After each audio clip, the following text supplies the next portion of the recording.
Richard, has anyone ever like made fun of the fact that you like fell in a hole when you got like that injured? I fell in a 50-foot hole, and that's what So paralyzed Richard, me. everyone listening probably knows, but you fell down a 50-foot hole into a parking deck. And I was like, has anyone ever used that as like an insult towards you? Like, And I was like, no, but that would be good if they did. and I go, man, you're so dumb. You fell into a hole. It was so. And then We were bickering about something. You're like, man, that sounds like something someone who fell into a hole would say. Yeah, and then I just kept whipping it out, and we were just dying laughing. It's like, dude, you're so fucking dumb. You fell into a hole. Like, how did you see that hole, bro? You were jogging, you fell into a goddamn hole.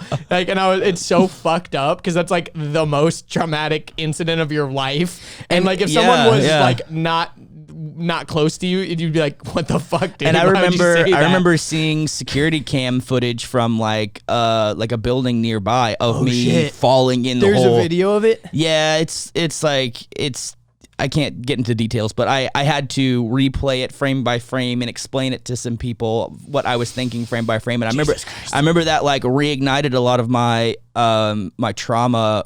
And like and after that, I remember my addiction ramped up really bad because I was so like overwhelmed with like reliving one of the worst things that ever happened to me. But and you remember the whole thing. Yeah, so. But now through years of therapy and personal development work and it doesn't hurt, it doesn't sting anymore. It's just like it's funny now to me. But I think that's obviously you've mourned the loss already. You can like joke about it, kind of.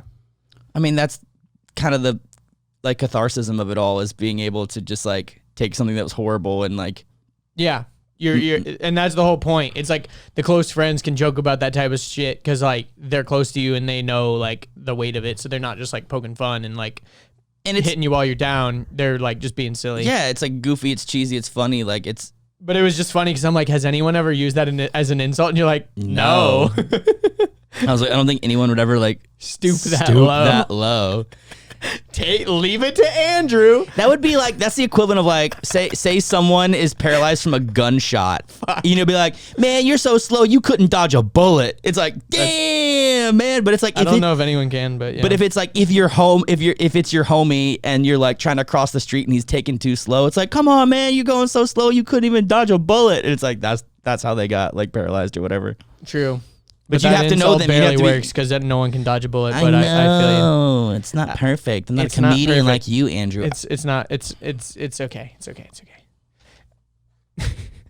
I was gonna think of another injury that's even more like fucked up that you could have avoided. I'm like, I'm just not gonna go there. Anyways, yeah, crazy times. Things are opening back up. Life's getting kind of back to normal. For us in our states, though, because there's people in different countries. There's people in different states. I think in California now, there's people in other countries. I know. It's I didn't insane. know anyone lived in other places. I thought everyone just fucking lived in Atlanta. I guess Ventura right now, Ventura, California opened up, so everyone. Stage 1. Yeah, so everyone. So did San Diego. Everyone from every county in the whole state basically came to Ventura. So it was like 8 million people in this one little area from all around. So it's like.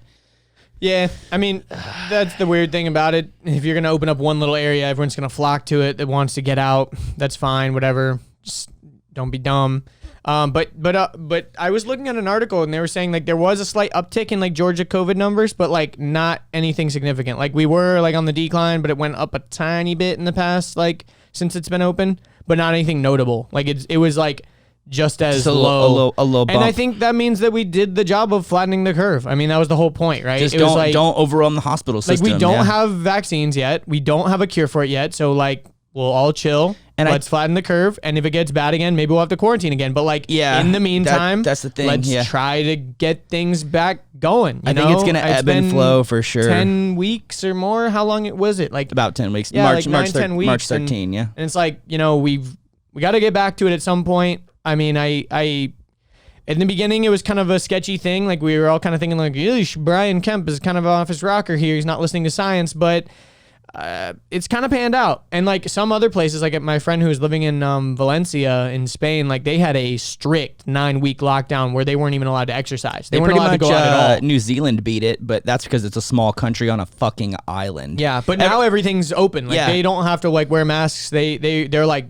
doing normal shit. Restaurants are open. I think they are still wearing masks to like go shopping and stuff, but like they had a strict lockdown. We should reach out to way- Andre and see what's going on. He would know. Well, I was talking about Spain. No, I'm talking about New Zealand. I know you changed the subject, but anyways, Yes.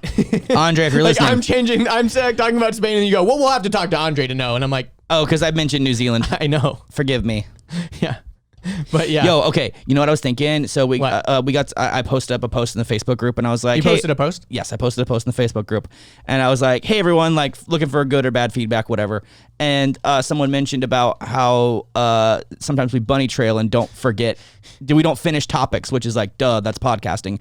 But I was thinking about we can make a segment called like unfinished thoughts, where like at one point in the episode we could just spend like 5 or 10 minutes just like completing our thoughts from the previous episodes If we remember. Well, that's the thing. We'd have to rely on people in the group to be like, hey, there was this one part where you talked about this one thing, and I wish you guys would have elaborate more. Then we could Yeah, let us know if you got Yeah, well, anything. we'll definitely read those and elaborate. for Yeah, sure. if Yeah. you got anything where you're like, yo, you stopped talking about this or whatever. But yeah, Yeah. And most of the time, like, I appreciate all your positive feedback, guys, because that's like cool, like, to let us know that what we're doing. But like, I'm the kind of person that always wants to improve by hearing critical feedback. Like, I love when people give me the beans, but for good reasons. when people flick your bean Yes. for good reason. Yes. I think a lot of people have been doing that in quarantine. Hope you enjoyed that clip. If you'd like to see the full episode, click right here. If you'd like to subscribe, click here. If you'd like more clips, we got 2 more right over here.